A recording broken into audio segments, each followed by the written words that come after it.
Over the weekend of January 23rd and 24th, 2016, a blizzard covered Washington, D.C. in 2 feet of snow. Much of the mid-Atlantic was shut down for days. Unfortunately for our nation's capital, they don't have the equipment, experience, or infrastructure to deal with a major snowstorm. More than a few inches, and they're stuck. That's where these folks come in.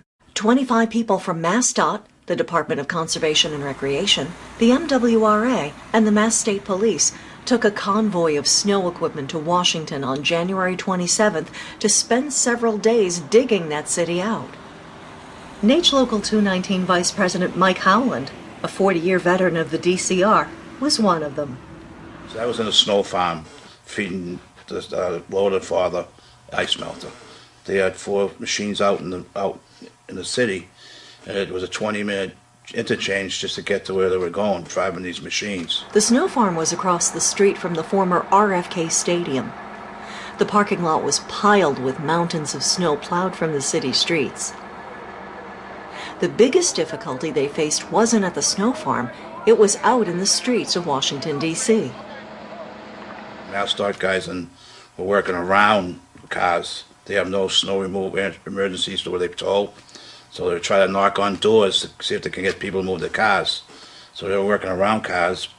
One incident, a gentleman rode right under the bucket of the loader with his car. The 80-ton snow melter reportedly melts 120 tons of snow and ice an hour. Just nonstop. It's amazing how fast it does melt it. Mike had high praise for the state employees who volunteered with him to help the people of Washington.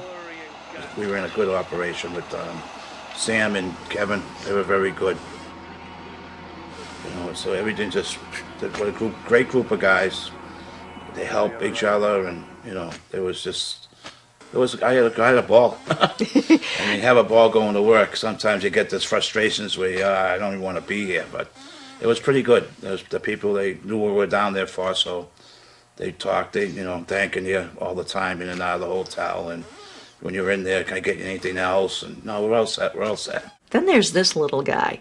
He was actually at our staging area when we were leaving on Sunday morning, and she was originally from Boston. But like I said, these guys, they seen him, they went right after him without even the lady saying anything. They put him up in the machine, and everyone's taking. I even took pictures, and they put the hard hat and the vest on them. And, kids like that, they take off with that.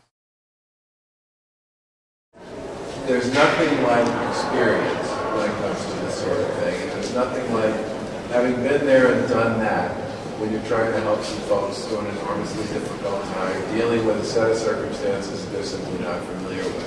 And when I say that it's helpful for us to have some friends in Washington, I'm only sort of half kidding.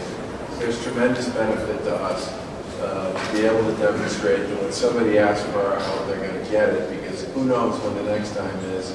We're going to be looking for help, and we're going to want people to step up for us the same way you stepped up for the folks in D.C. So mostly, I just want to say on behalf of the leadership of state government how much we appreciate what you did and what that means to the reputation that the Commonwealth has amongst the many other states and municipalities that we all have a chance to relate to and work with day after day after day. What would you want people to know about the people who volunteered to dig out another city in a crisis? And MassDOT and DCR and everyone else, contractors, they do a great job.